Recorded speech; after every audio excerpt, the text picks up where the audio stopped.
Hey friends, this is AP. Welcome back to my YouTube channel AP Sir English. Friends, we are going to proceed the discussion of Assistant Review Officer Allahabad High Court, that is ARO, and their paper was held in 2019. As you know that we have discussed detail 165 of questions, and now we will proceed it from 166. Guys, one thing I would like to say that I really feel honored and happy when you appreciate me for my work. So thank you very much guys for appreciating me and for liking my videos, for subscribing my channel and commenting in comment sections. So let's start the discussion without wasting any time. Question number 166 is asking identify the word that is spelled correctly. इसमें से कौन सा word correctly spelled किया गया है उस word को find करो और मार्क करो. Option number B is going to be your right answer. Bougainvillea. Bougainvillea का मतलब क्या होता है? एक काइंड ऑफ पेड़ होता है जिसमें पिंक कलर के फूल होते हैं, उसे बोलते हैं बोगनवेलिया. तो बोगनवेलिया एक पेड़ होता है, सिंपली पेड़ का नाम है बोगनवेलिया. ऑप्शन नंबर जो हो जाएगा वो बी बॉल हो जाएगा. BOUGAINVILLEA bougainvillea. अब ऐसे वर्ड्स होते हैं जो बहुत ही रेयर केस में आपको सुनने को मिलते हैं पेपर्स में, न्यूज़पेपर्स में. तो इनके लिए आपको प्रिपेयर्ड होना पड़ेगा. बुक से मिले या कहीं से भी मिले, इसलिए बोलते हैं ना कि स्टोरीज भी पढ़ा करो, नॉवेल्स भी पढ़ा करो और न्यूज़पेपर भी पढ़ा करो, सब कुछ पढ़ा करो. आगे बढ़ते हैं. क्वेश्चन नंबर 167 देखते हैं. Identify the word from the following options that shall appear last in an ordinary English dictionary. ये तो रीजनिंग का क्वेश्चन है भाई. रीजनिंग में ऐसे क्वेश्चन आते हैं. अब रीजनिंग में अगर आया है तो ये पूछ रहा है कि सबसे ऑर्डिनरी इंग्लिश में सबसे लास्ट में इन चारों ऑप्शन में कौन सा वर्ड आएगा. तो जून यानी जे तो नहीं आएंगे क्योंकि जे एम से पहले आ जाते हैं. तो जे वाले ऑप्शन यानी ऑप्शन नंबर ए और सी तो एलिमिनेट हो गए. अब हमारे पास ऑप्शन नंबर बचा है बी और डी. बी और डी में जो सबसे लास्ट में वर्ड आएगा वो में आएगा, क्योंकि वाई जो है वो आर के बाद में आता है. आर पहले आ जाता है वाई के ना, तो फिर यहाँ पर डी तो पहले आ जाएगा बी बॉल से, इसलिए बी जो है वो लास्ट में आएगा. MAY May is going to be your right answer here. बहुत ज़्यादा दिमाग लगाने की ज़रूरत नहीं. अच्छा, यहाँ पर कन्फ्यूज मत होइएगा. यहाँ पर ये मत, इस चीज़ को लेकर मत कन्फ्यूज होइएगा कि ये तो मंथ का नाम है और मंथ के नेम में सबसे जो लास्ट में आएगा वो जुलाई आना चाहिए था. लेकिन यहाँ पर ये कह रहा है कि ऑर्डिनरी इंग्लिश डिक्शनरी में ये वर्ड अगर फ्रेम किए जाएँ तो सबसे लास्ट में कौन सा वर्ड आएगा ये कह रहा है. तो यहाँ पर आंसर जो हो जाएगा वो बी बॉल हो जाएगा. May is going to be your right answer. Moving on next question number 168. 168 में कह रहा है कि given below are parts of a single sentence. अच्छा, जो पार्ट्स दे रखे हैं वो सिंगल सेंटेंस के हैं. Each part is labelled as KLMN. हर एक पार्ट का नाम दिया गया है KLMN के रूप में. You need to arrange the given parts to form a coherent sentence by identifying the correct sequence. एक सही से सीक्वेंस फाइंड करें और एक बेहतर सेंटेंस बनाएं. तो ये सेंटेंस जो है स्टार्ट कहाँ से होगा? M से स्टार्ट हो जाएगा. क्यों M से स्टार्ट हो जाएगा? क्योंकि एक कहावत भी होती है, प्रोवर्ब होती है कि सुंदरता देखने वालों की आंखों में होती है. Beauty lies in the eyes of the beholder. Beauty lies in the eyes of the beholder. सुंदरता देखने वालों की आंखों में होती है. तो beauty lies in the eyes of the beholder. Beauty M से स्टार्ट होगा. M से MKNL is going to be your right answer. बेहद आसान, बेहद easy. Moving on next question number. अच्छा, ब्यूटी के बारे में बताना चाहूँगा. ब्यूटी जो है अब्स्ट्रैक्ट नाउन है, याद रखिएगा. जनरली कोई आर्टिकल नहीं लेता है, लेकिन किसी स्पेशल पर्सन या किसी खास पर्सन की ब्यूटी के बारे में अगर बात, किसी खास पर्सन की ब्यूटी को डिस्क्राइब कर रहे होगे तो फिर वहाँ पर आप ब्यूटी के लिए आर्टिकल लगा सकते हो. जैसे मैं कहूँ the beauty of Aishwarya Rai, the beauty of Deepika Padukone, तो आप दीपिका पादुकोण या फिर ऐश्वर्या राय की ब्यूटी के बारे में बात कर रहे हो तो यहाँ पर जो ब्यूटी हो जाएगी वो डेफिनेट हो जाएगी. डेफिनेट ब्यूटी हो जाएगी तो फिर आर्टिकल लगा सकते हो. जनरली अब्स्ट्रैक्ट नाउन के पहले हम आर्टिकल नहीं लगाते हैं क्योंकि ब्यूटी जो है वो अब्स्ट्रैक्ट नाउन है. Moving on next question number 169. 169 कह रहा है कि from the given options identify the word that does not signify the meaning of the word traduce. यानी कि ऐसा वर्ड हमें फाइंड करना है जो ट्रेड्यूस के जैसा ना हो. यानी जो मीनिंग ट्रेड्यूस दे रहा हो वो मीनिंग ना दे रहा हो, कोई और मीनिंग दे सकता है लेकिन ट्रेड्यूस जैसी मीनिंग ना हो, ये कह रहा है. Does not signify the meaning of the word. या फिर ये बोल सकते हो कि ट्रेड्यूस का एंटोनिम फाइंड करो. तो ट्रेड्यूस का एंटोनिम कौन सा हो जाएगा? अब देखिए यहाँ पर ट्रेड्यूस का मतलब क्या होता है. सबसे पहले ये समझिए, ट्रेड्यूस का मतलब होता है किसी की इमेज को डिफेम करना, यानी ख़राब करना. तो डिफेम हो जाए, रिवाइल हो जाए, REVILE रिवाइल हो जाए, विलीफाई VILIFY विलीफाई हो जाए, बिस्मर्च हो जाएगा. बोलते नहीं बिस्मर्च समबडीज रेपुटेशन, किसी की इमेज को बिस्मर्च कर देना, रेपुटेशन, किसी की रेपुटेशन को बिस्मर्च कर देना, ख़राब कर देना, उसे बोलते हैं बिस्मर्च समबडीज रेपुटेशन, रेपुटेशन, ठीक है। तो डिस्पैरेज हो जाएगा इसका सिनोनिम, मेलाइन इसका सिनोनिम हो जाएगा, स्पीक इल ऑफ समबडी या इसकी स्पीक इल ऑफ समथिंग, ये भी उसका सिनोनिम हो जाएगा किसका, ट्रेड्यूस का। डेनिग्रेट सिनोनिम हो जाएगा ट्रेड्यूस का। कैलुमिनेट सिनोनिम हो जाएगा ट्रेड्यूस का। So option number D dog, option number D dog, plaudit, plaudit is going to be your right answer, क्योंकि प्लॉडिट का मतलब होता है प्रशंसा, प्रशंसा, praise, commendation, congratulations. So option number D dog is going to be your right answer. Moving on next question number 170। 170 question कह रहा है कि which of the given options best describes the meaning of the phrase, यानी एक phrase दे रखी है, इसका meaning हमें बताना है कि कौन सा ऑप्शन सबसे बेहतर डिस्क्राइब करता है। To stew in one's own juice, मतलब कि आपने किए का भुगतान करना, जो भी आपने किया उसका भुगतान करोगे, इसे बोलते हैं। तो क्या हो जाएगा यहाँ पर, to suffer the results of one's own actions, idiom के अपने खुद के मीनिंग होते हैं, याद करना पड़ेगा। तो क्या हो जाएगा, to suffer the results of one's own actions. इसी के सेम जैसा एक और ईडियम या प्रोवर्ब आती रहती है, ध्यान रखिएगा, उसका मतलब वो आती है कुछ ऐसे, getting a taste of your own medicine, getting a taste of your own medicine, इसका भी मतलब लगभग वही होता है, being treated the same unpleasant way you have treated others, यानी कि सेम वैसा ही व्यवहार आपके साथ किया जाएगा जैसा आपने किसी दूसरे के साथ किया होगा। तो उसके लिए इडियम जो होगी या प्रोवर्ब जो होगी या सेइंग जो होगी वो होगी getting a taste of your own medicine. आगे बढ़ते हैं, क्वेश्चन नंबर 171 देख लेते हैं। Choose the correct meaning of the given proverb. अच्छा, प्रोवर्ब की मीनिंग बताना है। प्रोवर्ब का मतलब क्या होता है, कहावत होती है, सेइंग जिसे बोलते हो। To make hay while the sun shines, ऐसी ये गाँव ये कहावत जो है देहाती या गांव में बहुत ज़्यादा प्रचलित है। उसका कैसे, हिंदी में, बहती गंगा में हाथ धोना, कहीं भी बोला जाता है, हालांकि देहात में नहीं, हर जगह बोलते हैं लोग, बहती गंगा में हाथ धोना। तो उसके लिए इंग्लिश क्या हो जाएगी, to make hay while the sun shines, to make hay while the sun shines. तो इसका मतलब बोलते हैं बहती गंगा में हाथ धोना, to make hay while the sun shines. To make, to take advantage of the chance to do something while conditions are good, ऐसे बोल सकते हैं हम, जब सिचुएशन या परिस्थितियाँ आपके फेवर में हो और उस समय उस एक्शन, किसी एक्शन को परफॉर्म कर लेना, या फिर परिस्थितियों को देखकर अगर परिस्थितियाँ आपके अनुकूल हैं तो फिर उसी अनुकूल परिस्थितियों में अगर किसी एक्शन को परफॉर्म करते हो तो उसे बोलते हैं ना, बहती गंगा में हाथ धो लिया उसने। To make good use of an opportunity, to make good use of an opportunity. Option number A is going to be your right answer. कुछ और ईडियम्स याद आ रहे हैं, आप सुनते रहिएगा, ये पूछे गए हैं ईडियम्स। हिट द सैक, जैसे hit the sack, hit the sack का मतलब होता है गो टू बेड, आप जिसे डेली लाइफ में यूज़ कर सकते हो। I usually hit the sack by 11 PM, ऐसे भी बोल सकते हो। तो इसे डेली लाइफ में यूज़ कर सकते हो, I hit the sack, sorry hit the sack मतलब होता है गो टू बेड। और ईडियम सुनते रहिएगा, to feel under under the weather, to feel under the weather का मतलब होता है not feeling well. To kill two birds with one stone, इसका मतलब होता है to solve two problems at once. To cut corners, इसका मतलब होता है टू डू समथिंग बैडली और चीफली। ब्रेक अ लेग, इसका मतलब होता है गुड लक, किसी को अगर गुड लक विश करना है तो उसे ब्रेक लेग बोल सकते हो यूज करके। To hit the nail on the head, इसका मतलब होता है to do something exactly on time.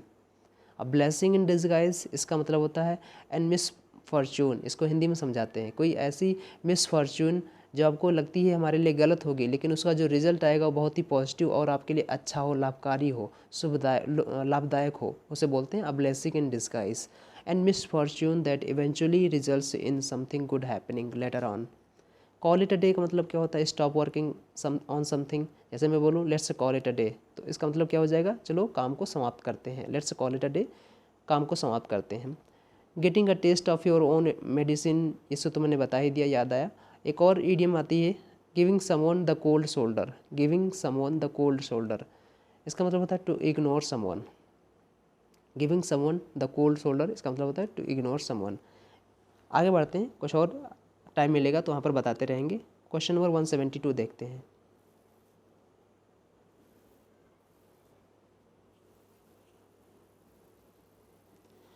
Question number 172 कह रहा है कि identify the word that is spelled correctly. फिर से मैं करेक्टली स्पेल्ड वर्ड फाइंड करना है और उस वर्ड को बताना है। तो ऑप्शन नंबर जो होगा C is going to be your right answer. CONSCIENTIOUS, conscientious. Conscientious का मतलब होता है कर्तव्यनिष्ठ और ईमानदार। Option number C is going to be your right answer, conscientious. Conscientious adjective है पार्ट्स ऑफ स्पीच में। Moving on next question number 173। Choose the correct meaning of the given idiom.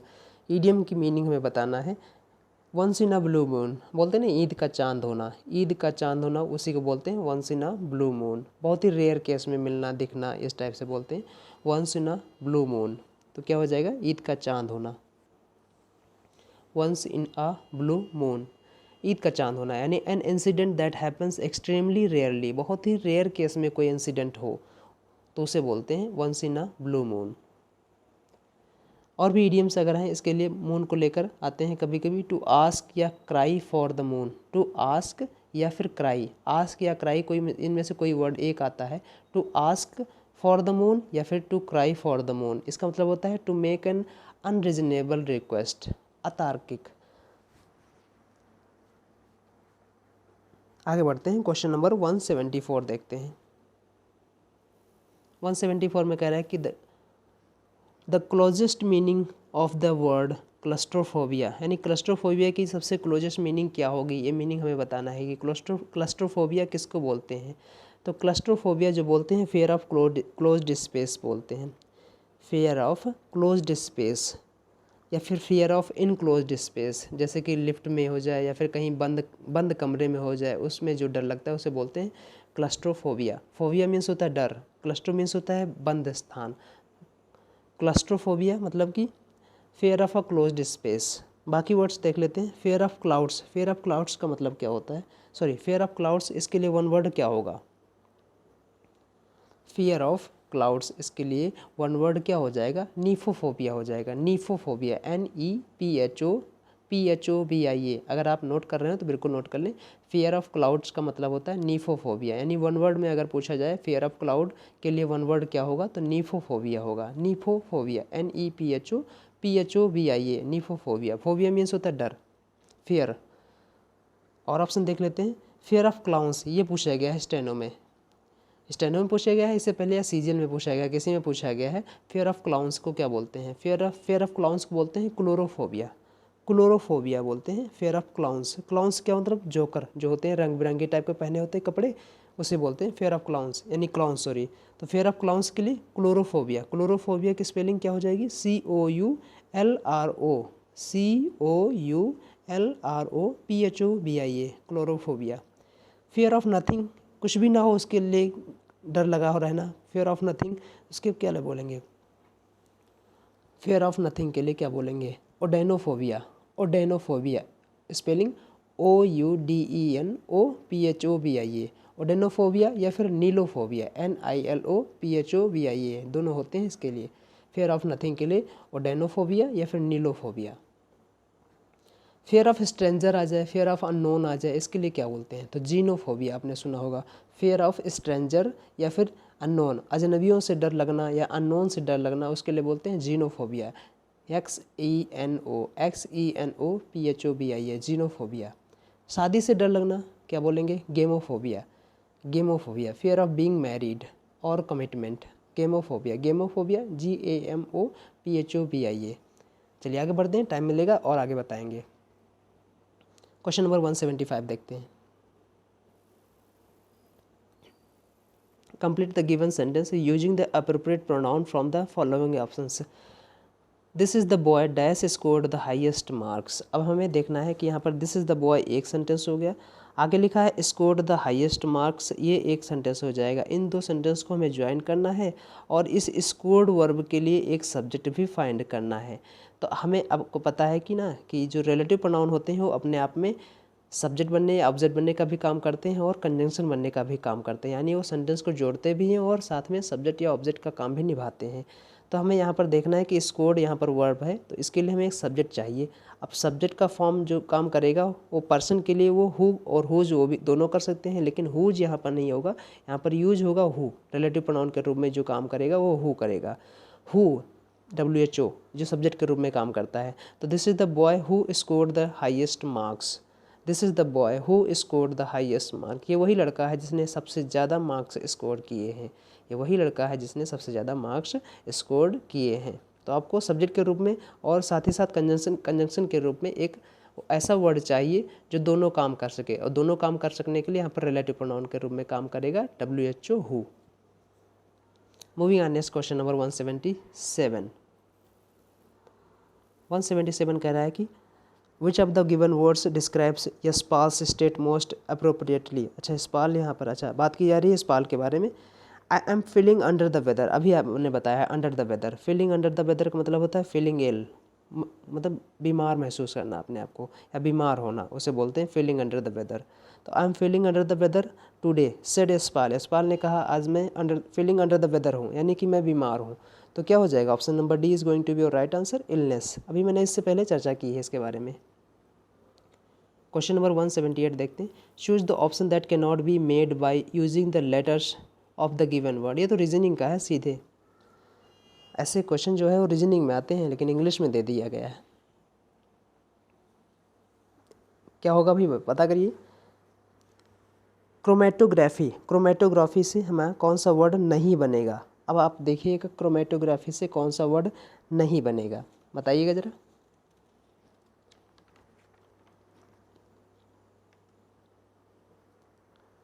हम लोग बीच में छोड़ दिए हैं कुछ, बिल्कुल छोड़ दिए हैं। क्या छोड़ दिए हैं? हाँ 176 देख लेते हैं हम। 178 में डायरेक्ट पहुंच गए थे। 176 देखते हैं। From the given options identify the synonym of the word consequences. Consequences का मतलब क्या होता है? कॉन्सिक्वेंसेस का मतलब होता है परिणाम, जैसे बोलते हो परिणाम, रिजल्ट, आउटकम, रिपरकशंस। रिपरकशन की स्पेलिंग क्या हो जाएगी? REPERCUSSION, repercussion. Result, ramification, ramification की स्पेलिंग क्या हो जाएगी? RAMIFICATION, ramification. आउटकम हो जाएगा आफ्टर इफेक्ट हो जाएगा, आउट टर्न हो जाएगा, ये इसके सिनोनिम हो जाएंगे। तो सिनोनिम एक बार मैं फिर से बता देता हूँ। कॉन्सिक्वेंसेस के रिपरकशंस हो जाएगा, रिजल्ट्स हो जाएगा, आउटकम हो जाएगा, रेमिफिकेशन हो जाएगा, आउट टर्न हो जाएगा, आफ्टर इफेक्ट हो जाएगा।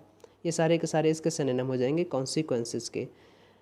Antecedent, so option number C is going to be your right answer, क्योंकि हमको सिनोनिम फाइंड करना है।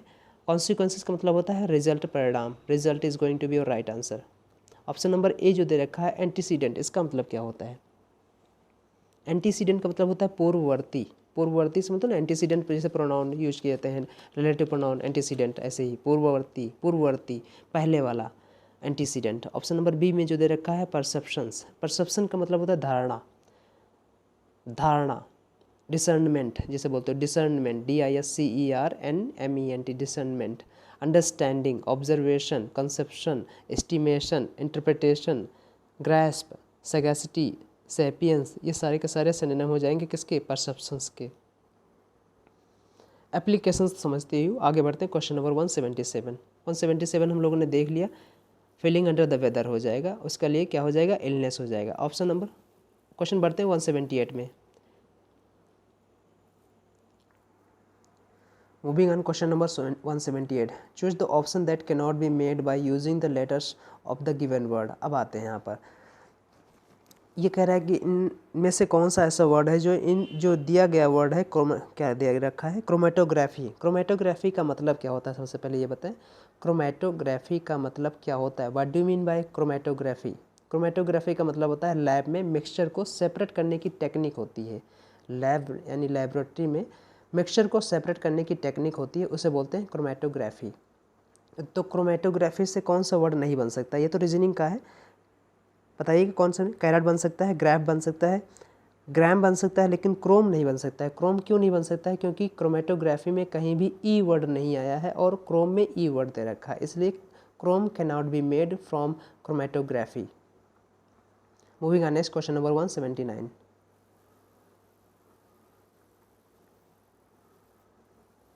179 कह रहा है कि which of the following is a wrong spelling. इनमें से कौन सी रॉन्ग स्पेलिंग है, ये हमें फाइंड करनी है। तो ऑप्शन पढ़ते हैं एम्बैरस। अब एम्बैरस पढ़ते समय यहाँ पर ध्यान दीजिएगा, हमें पता चलेगा कि एम्बैरस की स्पेलिंग जो है वो गलत है। Option number A is going to be your right answer. Embarrass की सही से स्पेलिंग क्या होती है फिर? एम्बैरस में जो डबल आर होता है, ध्यान रखिएगा, EMBARRASS होता है, EMBARRASS, एम्बैरस। एम्बैरस का मतलब होता है शर्मिंदा, शर्मिंदा करना, शेम, ह्यूमिलिएट करना, मॉर्टिफाई करना, उसे बोलते हैं एम्बैरस। एम्बैरस के सिनोनिम याद रखिएगा, सॉरी स्पेलिंग याद रखिएगा, EMBARRASS, एम्बैरस। एम्बैरसमेंट इसी का नाउन बन जाएगा। एम्बैरसमेंट की स्पेलिंग क्या हो जाएगी? शर्मिंदगी, जिसे नाउन बोलते हैं एम्बैरसमेंट, EMBARRASSMENT, एम्बैरसमेंट। ऑकवर्डनेस जैसे बोलते हो। अच्छा, इसी से मिलता जुलता कभी एक वर्ड आपने, अगर आप पढ़े हों तो उसके लिए मिलता जुलता कभी कंफ्यूज कर सकता है आपको, हैरास। आपने वर्ड सुना होगा हैरास। अब हैरास की स्पेलिंग क्या हो जाएगी? हैरास में सताना, उत्पीड़न करना, हैरासमेंट जिससे बना है, हैरासमेंट, HARASS। जी हाँ, ध्यान से सुनिएगा, वहाँ पर डबल आर नहीं है, वहाँ पर सिंगल आर। किसमें? हैरास में सिंगल आर है, लेकिन एम्बैरस में डबल आर है। तो हैरास में HARASS होगा, इसका मतलब होता है सताना या उत्पीड़न करना, और इसका नाउन जो बनेगा वो हैरासमेंट बनेगा, HARASSMENT, हैरासमेंट, उत्पीड़न। याद रखिएगा इस चीज़ को, ये अक्सर कंफ्यूज करते हैं बच्चों को। मेरी क्लास में मुझे पता रहता है कि ये वर्ड्स ऐसे हैं जो कंफ्यूज करते हैं, बच्चे पूछते हैं, इसलिए मैं पहले ही बता देता हूँ कि आपको ये ज़रूर कन्फ्यूजन हो रही होगी। अब एक्नॉलेज का मतलब तो आपको पता ही है, कॉन्शियस का मतलब आपको पता है, सचेत में होना, डेफिनेट का भी मतलब आपको पता है। Moving on, next question number 180 देखते हैं। Fill in the blanks with the most appropriate option as given. मतलब जो ऑप्शन आपको दे रखा है उसमें से सबसे बेहतर ऑप्शन जो होगा उसे फिल करें। Giving money to the poor. देखो ध्यान दीजिएगा, पुअर के पहले आर्टिकल दा लगा है, इसका मतलब है पुअर यहाँ पर एडजेक्टिव है, और किसी एडजेक्टिव के पहले ऐसा एडजेक्टिव जो किसी ह्यूमन बीइंग को डिस्क्राइब करे, अगर उसके पहले आर्टिकल दा लगा देते हो तो वो कंप्लीट कम्युनिटी को रिप्रेजेंट करता है। जैसे मैं कहूँ द पुअर, तो जितने भी इंटायर मतलब वर्ल्ड में पुअर लोग हैं उन सब की मैं बात कर रहा हूँ। द रिच, जितने भी रिच हैं वो सारे सबकी बात की जा रही है। तो ऐसे एडजेक्टिव जो किसी ह्यूमन बीइंग को डिस्क्राइब कर रहे हों, अगर उनके पहले हम आर्टिकल द लगा देते हैं तो फिर वो पूरे के पूरे इंटायर कम्युनिटी को रिप्रेजेंट करते हैं, याद रखिएगा। तो giving money to the poor is, या फिर is AAN dash act of service to the poor, ध्यान रखिएगा। तो अब देखो, गरीबों को पैसा देना क्या हो सकता है? जाहिर सी बात है परोपकारी इंसान है, क्योंकि वो लोग गरीब हैं, उनके पास पैसा नहीं है, और अगर आप पैसा दे रहे हो तो बड़ा ही परोपकारिता वाला इंसान है, बड़ा ही भलाई वाला इंसान है, सॉरी भलाई वाला वर्क है, भलाई वाला काम है, परोपकारी वाला काम है। तो अब देखो इसके लिए कौन सा वर्ड होगा? बेनेवलेंट, जाहिर सी बात होगा बेनेवलेंट। बेनेवलेंट का मतलब होता है परोपकारी। तो बेनेवलेंट जो है option number A is going to be your right answer. Benevolent parts of speech में एडजेक्टिव है, इसका मतलब होता है काइंड हार्टेड, दयालु। फिलेंथ्रोपिक आपने वर्ड सुना होगा, फिलेंथ्रोपिक, ये भी इसका सिनोनिम हो जाएगा। मैग्नैनिमस आपने वर्ड सुना होगा, म्यूनिफिसेंट आपने वर्ड सुना होगा, काइंड वर्ड आपने सुना होगा, ये सारे के सारे सिनोनिम हो जाएंगे बेनेवलेंट के। तो benevolent is going to be your right answer, क्योंकि गरीबों को पैसा देना बहुत ही परोपकारी या भलाई वाला काम होता है।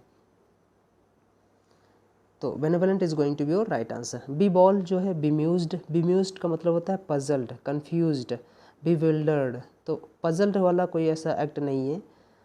ऑप्शन नंबर सी में दे रखा है एट्रोसियस। एट्रोसियस का मतलब होती है बहुत ही ब्रूटल, बहुत ही बारबैरिक, बहुत ही नरसंस, क्रूरता वाला। तो ऐसा भी कोई एक्शन नहीं है ये। बैड तो बिल्कुल भी नहीं है, समझते हो आप बैड को। Moving on, next question number 181। Sorry friends, थोड़ा गला ख़राब है, एडजस्ट करिएगा, कोल्ड हो रखा है। 182 देखते हैं। 182 देखने से पहले 181 भी देखना है ना। कह रहा है कि out of the following options select the word which best substitute the given sentence. Official prohibition और ऑर्डर टू स्टॉप समथिंग, मतलब ऑफिशियली किसी चीज़ को रोक देना उसे क्या बोलते हैं? तो यहाँ पर जो दे रखा है वर्ड बैन, बैन ही होगा आंसर। लेकिन बैन जैसे और भी वर्ड होते हैं, ऑफिशियली प्रोहिबिशन, मतलब अगर ऑफिशियली किसी चीज़ को रोक देना उसके लिए बैन तो मतलब एक सिंपल वर्ड है और फैमिलियर वर्ड है, हर किसी को पता है। और भी कुछ वर्ड्स हैं यूज किए जाते हैं, ज़रा सुन लीजिएगा। ऑफिशियल प्रोहिबिशन और ऑर्डर टू स्टॉप समथिंग, इसके लिए एम्बार्गो और आपने वर्ड सुना होगा, एम्बार्गो, EMBARGO, EMBARGO, एम्बार्गो। इसका भी मतलब वही होता है जो बैन का मतलब यहाँ पर दे रखा है।